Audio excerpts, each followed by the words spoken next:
Все понял. Так, добрый день, уважаемые коллеги. Еще раз прошу, значит, звук отключите, пожалуйста.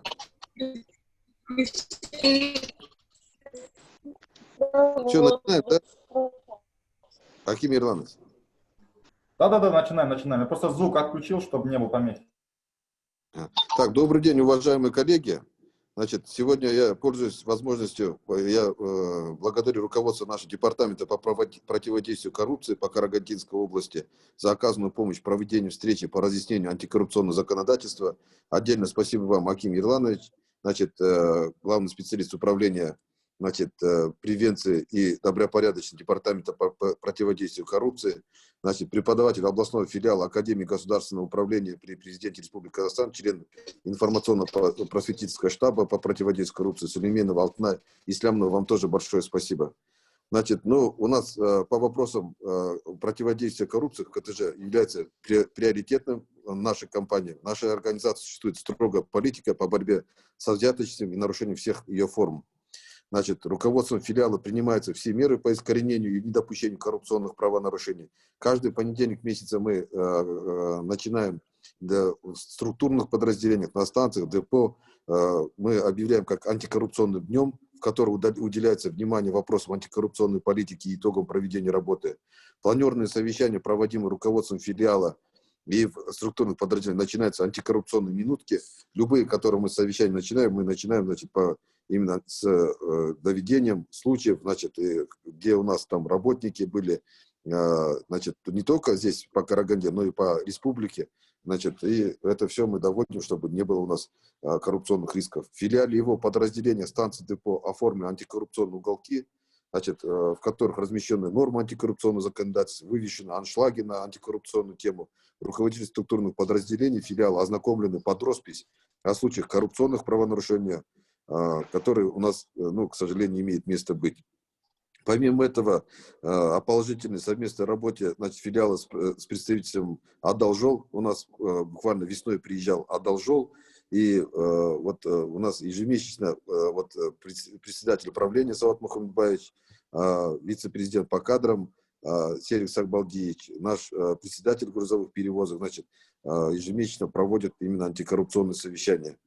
И соответствующее вот с Адалжолом в вопросах выявления рисков и пробелов в законодательстве, регулирующих взаимоотношения перевозчика и клиента, исключающих коррупционные правонарушения.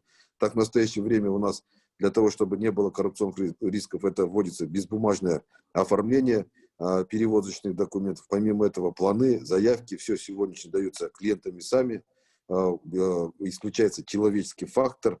И также, значит, эти подачи, уборки, все, значит, у нас сегодня электронно оформляется.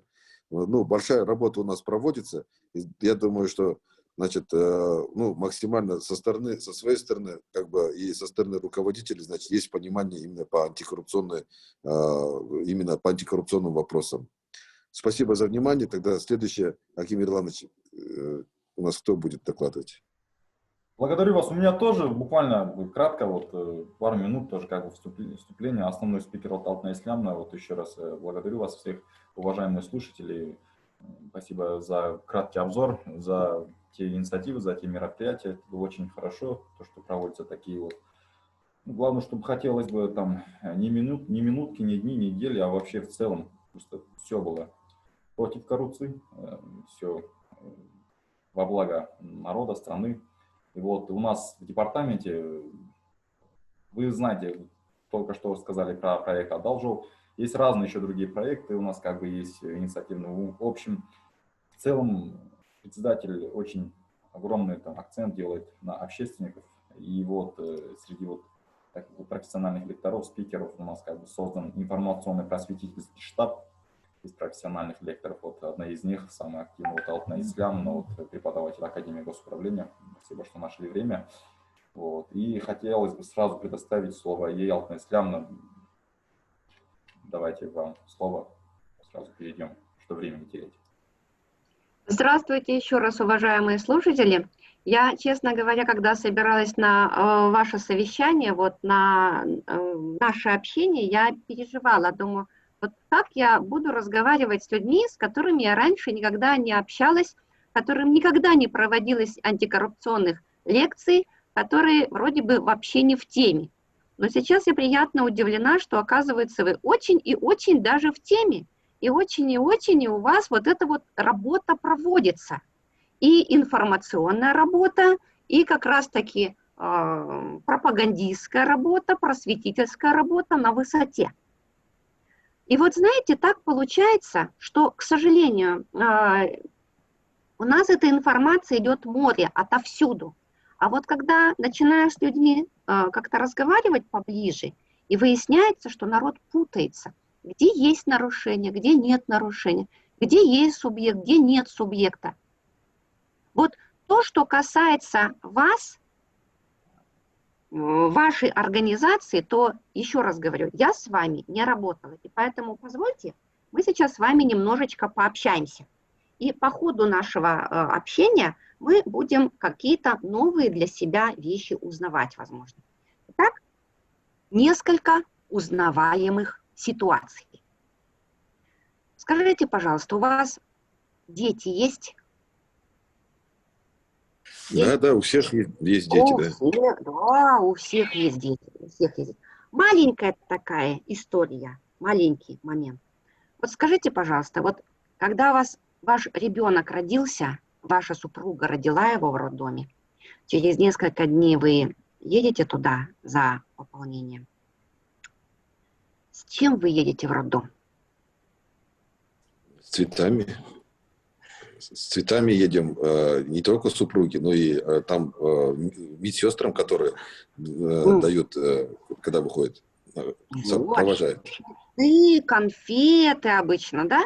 И вот теперь вот вполне закономерный своевременный вопрос. А вот эти вот цветы, конфеты для персонала, как это сегодня считается? Коррупция?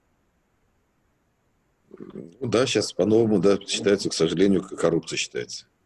Угу, хорошо. Я вас услыхала. Идем дальше. Ребенок подрос, ему 3 годика. Его теперь в садик отправляют, да? И вот теперь, если он дома у вас один-единственный, теперь в садике-то вот таких вот ребятишек бегает человек 25 в группе. И на всю вот эту вот толпу бегающих, кричащих, визжащих, одна воспитательница до обеда, вторая после обеда, няня одна на всех с утра до вечера. И вот для того, чтобы внимание персонала хоть немножко к ребенку перетянуть, мамаша несет воспитателю коробку конфет. Коробку конфет воспитатель принимает. Вот эта коробка конфет. Это коррупция? Ну да, сейчас в садиках запрещают, в садиках, в школах, чтобы даже на 1 сентября запрещают давать какие-то подарки. Хорошо. Так, у меня вопрос тогда вот такой прямой. У нас только один человек в группе есть, да? Марлен Кукрикбаев? Других у нас нету? Сейчас я вот говорю, чтобы коллеги тоже, чтобы все подключились, чтобы, чтобы отвечали. Коллеги, вы, пожалуйста, тоже активность маленькую проявляйте, потому что я же ко всем вопросам обращаюсь. Вот хорошо, я вас услыхала.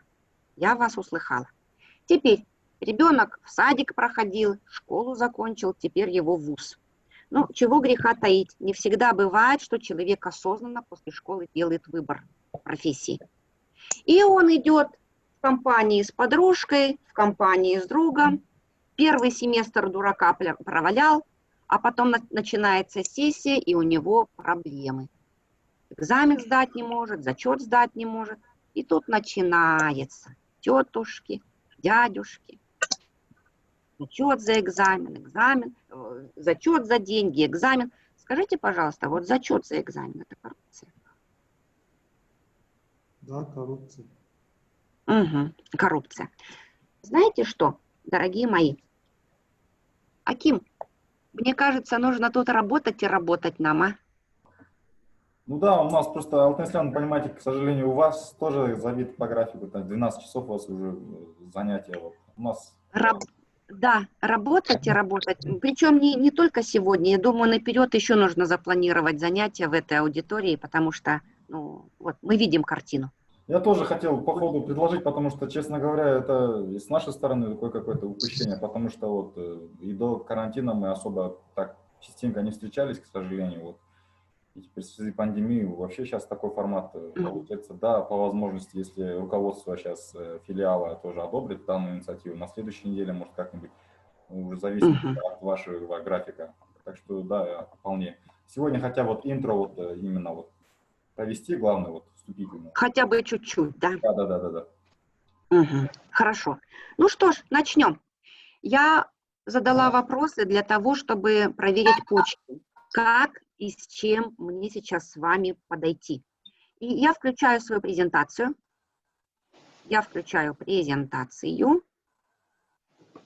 Ага, вот так вот. Картинка видна? Картинка видна. Ну что ж, изменения 6 октября 2020 года был принят закон о внесении изменений и дополнений в некоторые законодательные акты РК по вопросам противодействия коррупции. И для того, чтобы как раз-таки ввести вас вот в эту тему, мне нужно напомнить вам известные вещи. На законодательном уровне само определение антикоррупционной политики было введено вот только в ноябре 2015 года с принятием закона о противодействии коррупции. И сегодняшняя казахстанская антикоррупционная политика имеет два конкретных четких направления. Это первое – снижение коррупционных рисков, и второе – повышение доверия общества к деятельности госорганов.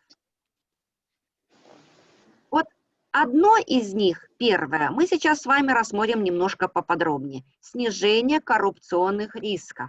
Что такое вообще коррупционные риски? Это возможности, это соблазны, это условия, это лазейки для совершения коррупционных правонарушений. Это целые ворота открытые. И государство направляет свои усилия на то, чтобы убрать вот эти вот соблазны, ликвидировать вот эти возможности, заделать лазейки и закрыть ворота. Вот это вот одно из главных направлений антикоррупционной политики – снизить риски. И поскольку речь идет о коррупции, то сейчас вот маленькая такая вот обзорная, буквально в нескольких словах информация о вас. Само слово «коррупция» у нас в казахстанском законодательстве появилось только в 90-х годах, а определение его на законодательном уровне появилось только с принятием закона о борьбе с коррупцией в 1998 году. Вот оно сверху курсивом, это определение у вас перед глазами.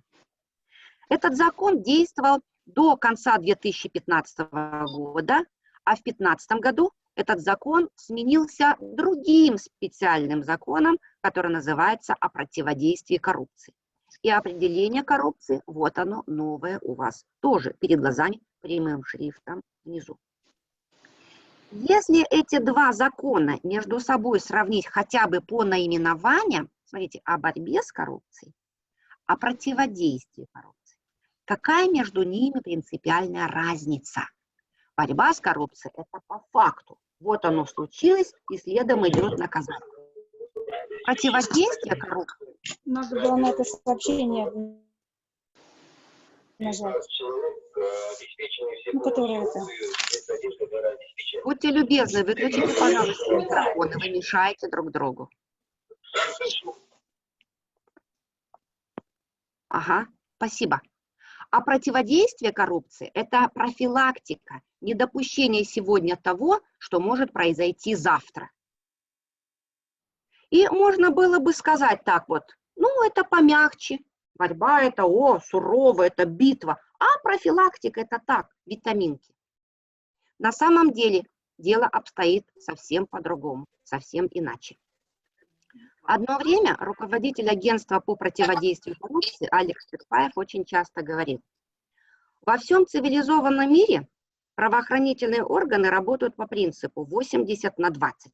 80% это профилактическая, воспитательная, обучательная работа. И 20% это карательные меры в отношении тех, кто нормальных слов не понимает. У нас же с советских времен повелось наоборот. 80% карательная работа и 20% это только профилактика.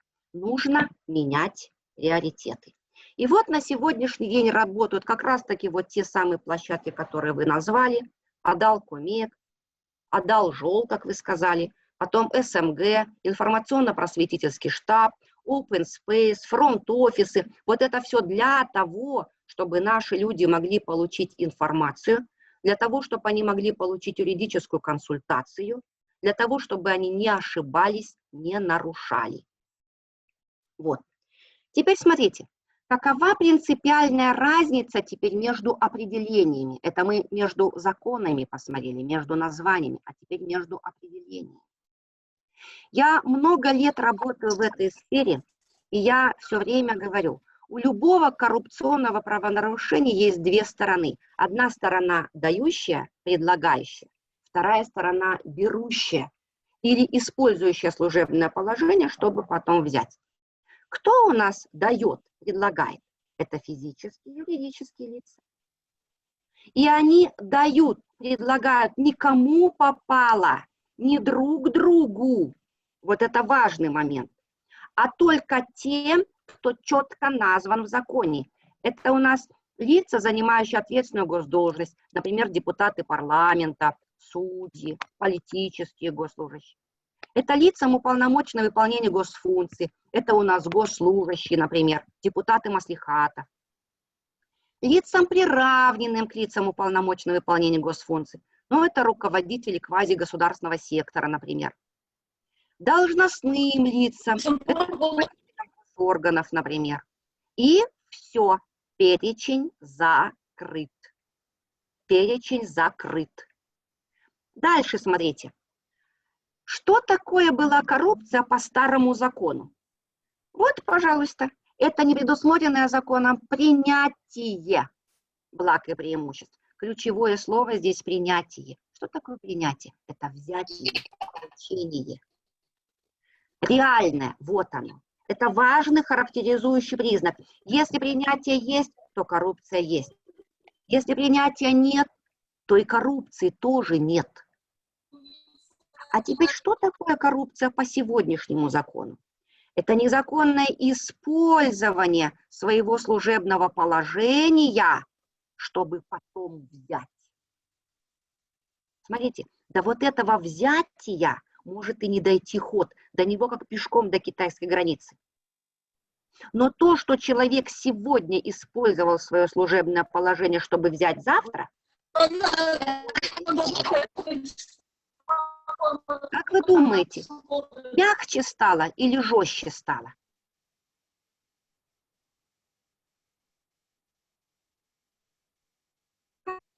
Подход мягче стал или жестче стал?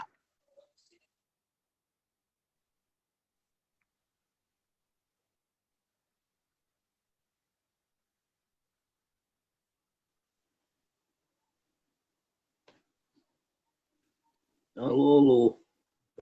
Мы слышим. Алло, алло. Ну, скорее всего, неотвратимы. Если еще факт наступил, но уже есть смирение.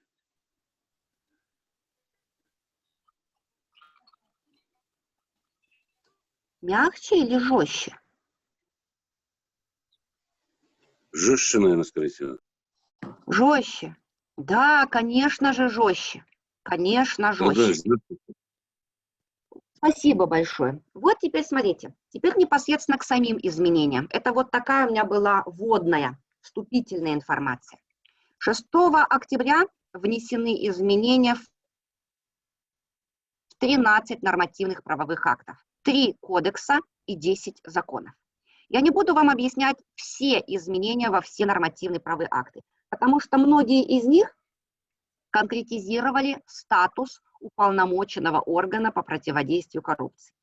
И вот этот вот статус как раз-таки показан в таких измененных законах, как о жилищных отношениях, Нацархивном фонде и архивах, профилактике коррупционных правонарушений, правоохранительной службе и так далее.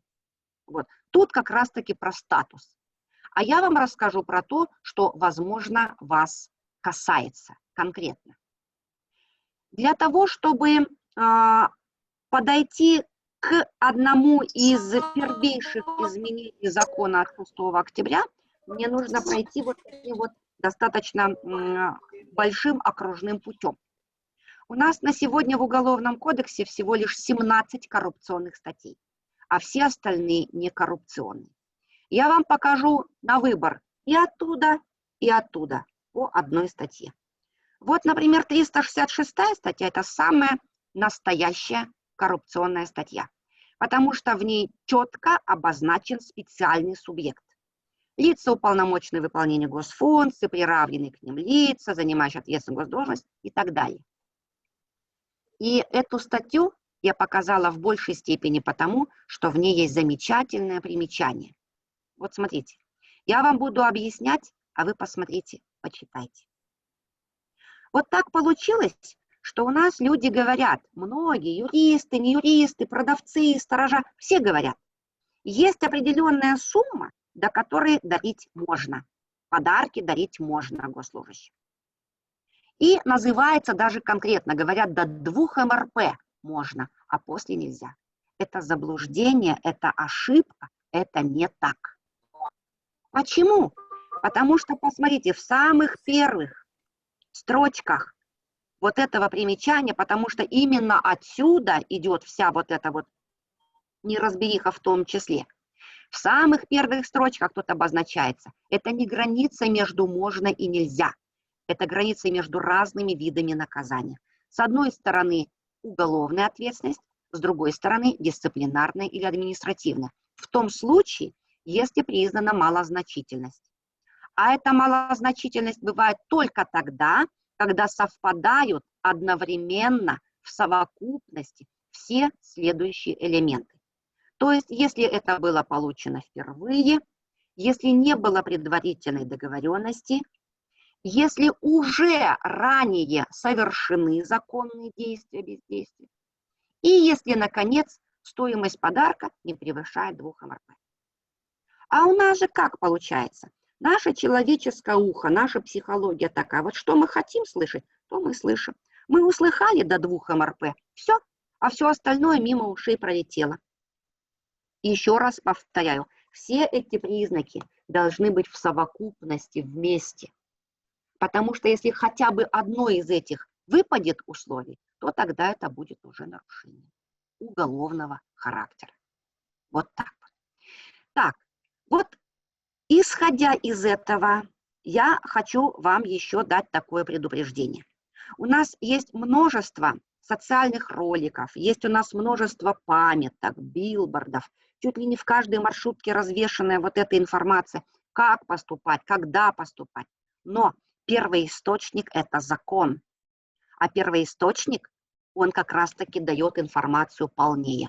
Вот как раз-таки как пример, как иллюстрацию, хочу продемонстрировать вам маленький видеоролик. Информация идет быстро, посмотрите, пожалуйста, внимательно и критично.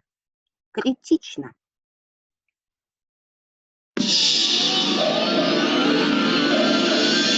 Скажи, коррупции нет. Госслужащим категорически запрещено принимать подарки и услуги, приглашения в туристические, лечебно-оздоровительные поездки за счет физических и юридических лиц, с которыми госслужащие связаны по службе. Подарки, полученные в ходе официальных встреч, сдаются в специальный государственный фонд при Комитете госимущества Министерства финансов Республики Казахстан, либо при местных исполнительных органах. Кроме того, также запрещено дарить подарки, предоставлять льготы, оказывать услуги и прочее госслужащим и лицам, приравненным к ним. Отказ от подарка – твой реальный шаг в борьбе с коррупцией. Вот и все, вот и весь ролик. Вы обратили внимание, что здесь только про 2 МРП идет речь? Только про 2 МРП и все. Здесь нет ни слова про впервые, нет ни слова про предварительную договоренность или ранее совершенное законное действие, бездействие. К чему может привести такая недоговоренность или такая неполная информация? Она может привести к нарушениям как раз-таки уголовного характера. Поэтому будьте, пожалуйста, внимательны. Вот это я вам показала коррупционную статью. А теперь, пожалуйста, данная 247 статья коррупционной не является. Это обыкновенная рядовая уголовная статья, не коррупционного характера. Кто является субъектом данной статьи? Если вы почитаете, вы увидите, что это и врачи, учителя, воспитатели, вузовские преподаватели. Это ваши сотрудники. Да, это ваши сотрудники. Потому что здесь мы читаем как государственные, так и негосударственные организации.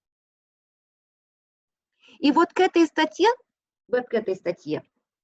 тоже есть примечание, то только к нему чуть-чуть попозже. Итак, смотрите. За что человек несет наказание? За что? За то, что он выполняет свою работу, входящую в круг его обязанностей, получает за это заработную плату, а потом еще сверх того получает незаконное вознаграждение. А теперь давайте повнимательнее посмотрим примечание. Вот оно примечание. Оно очень похоже на то, которое мы только что вот рассматривали, но тем не менее.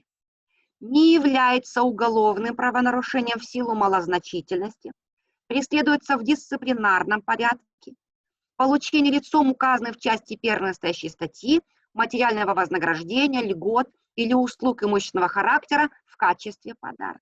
Это опять-таки не граница между можно и нельзя, а граница между разными видами наказания.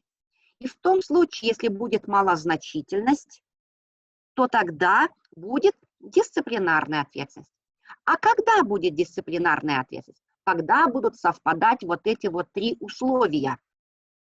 Без предварительной договоренности, работа уже выполнена, и если стоимость подарка не превышает 5 МРП. Еще раз говорю, что все вот эти условия должны быть соблюдены в совокупности, все вместе. Если хотя бы одного из них нет, все, уже пазл не сошелся. А теперь давайте вспомним вот ту вот задачу, которую я вам в начале нашей беседы предлагала. Итак, 3-летний ребенок в детском садике. И мама для того, чтобы внимание воспитателя перетянуть к своему ребенку, дарит ей коробку конфет. Какой ответственности должна быть привлечена та воспитательница? Согласно данному примечанию. Смотрите, нарисовывает картина. Если предварительной договоренности не было, ну, грубо говоря, ты мне, я тебе, да, ты за моим ребенком присмотри. Если стоимость подарка той коробки конфет не превышает 5 МРП, ну, явно не превышает. Но смотрите, второе условие. Работа выполнена. Работа выполнена, не выполнена. Ребенку еще в этот садик ходить и ходить. Так значит, какой ответственности привлекается этот воспитатель? Вот как это ни странно звучит, к уголовной ответственности. А вот если бы немножко поменяем ситуацию. Ребенок уже в садик отходил, сегодня прошел выпускной утренник. Завтра он в садик не придет, а послезавтра он пойдет в школу. И вот после вот этого выпускного утренника к воспитателю подходит та же мамаша, дарит ту же коробку. Спасибо вам, вы воспитали моего сына, он умеет читать, писать, считать, у него хорошие манеры. И вот вам вот эта коробка. Можно принимать коробку, эту конфету? Опять-таки нельзя, потому что за это воспитатель должен нести дисциплинарную ответственность. Вот так. Вот это закон. Я тут ничего не придумала. Это закон. Теперь смотрите. Следующая статья. А вот теперь как раз-таки я вам показываю вот то изменение, которое произошло в Гражданском кодексе 6 октября. Поскольку там речь шла о подарках, поэтому в Гражданском кодексе, который регулирует товарно-денежные отношения, имущественные отношения, есть глава «Договор дарения». Что такое подарок вообще? Это дар, бесплатно, безвозмездно. Прощение долга, например, это тоже одна из форм подарка. И тут мы в этой главе находим статью «Запрещение дарения». То есть, когда дарить нельзя, кому дарить нельзя? Вообще сама по себе вот эта вот норма 509 статьи, она вызывает множество вопросов. Например, смотрите, представьте себе, что вот это вот предмет взятки. Я вам дарю. Да? Это подарок. Разве когда-нибудь скажу, я вам взятку даю? Нет, я всегда скажу, это подарок от чистого сердца, от всей души. То есть никто никогда взятку взяткой не назовет. И поэтому давайте-ка посмотрим, как интересно 509 статья запрещает дарение. И в первых же строчках мы видим, не допускается дарение за исключением обычных подарков, стоимость которых не превышает 10 МРП. Во-первых, а что такое обычный подарок? Вот для меня самой это вопрос. Получается, до 10 МРП это обычный подарок, свыше 10 МРП это необычный подарок, так? А потом, смотрите, Гражданский кодекс говорит, не допускается дарение свыше 10, а стало быть до 10, пожалуйста. Если я вам только что показывала 247 статью и утверждала, что вообще нельзя, потому что в любом случае это нарушение, то 509 статья говорит, до 10 можно, допустимо, запросто. Дальше, где действует эта норма про 10 МРП? Смотрите, где нельзя. Если почитать вот эти вот первые два подпункта, то мы четко видим, что здесь речь идет о детских домах, домах престарелых, домах для психохроников и подобных учреждениях. Но ведь там тоже есть и учителя, и врачи. И получается у нас вилка, коллизия, противоречие двух норм. Уголовного кодекса и Гражданского кодекса. Когда мы это выявили с нашими коллегами из уполномоченного госоргана, буквально через день вот туда наверх полетела докладная записка с предложением о приведении в соответствие вот этих вот норм двух кодексов. Это вот я вам информацию даю такую новую уже. Кроме того, в 509 статью была внесена вот такая вот норма, которой раньше не было. Это вот то, которое сейчас у нас по всем социальным сетям, по всем каналам было распространено, что госслужащие вообще не могут, не должны принимать никаких подарков. И те лица, которые взяли на себя антикоррупционные ограничения, это вот ваши руководители, возможно. Им вообще никогда ничего нельзя. Но, извините, у нас же оно и было, смотрите, оно и было нельзя. Согласно 366 статье Закона о противодействии коррупции.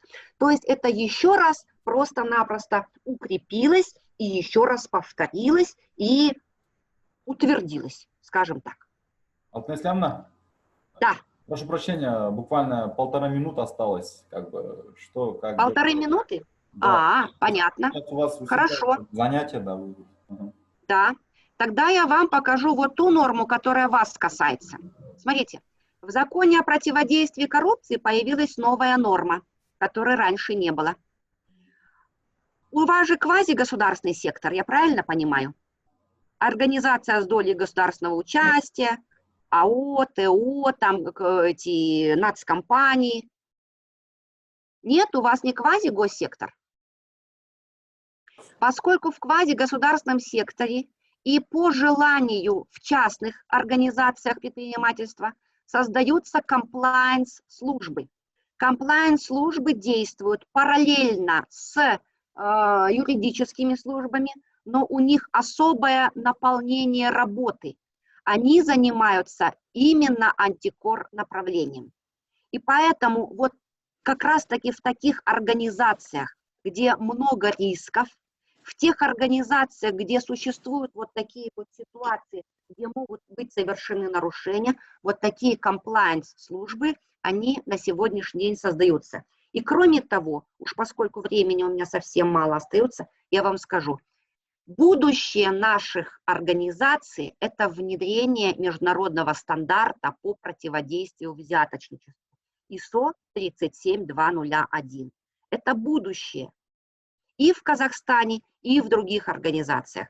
Те организации, которые у себя это включают, они больше обезопасят себя от всяческих коррупций.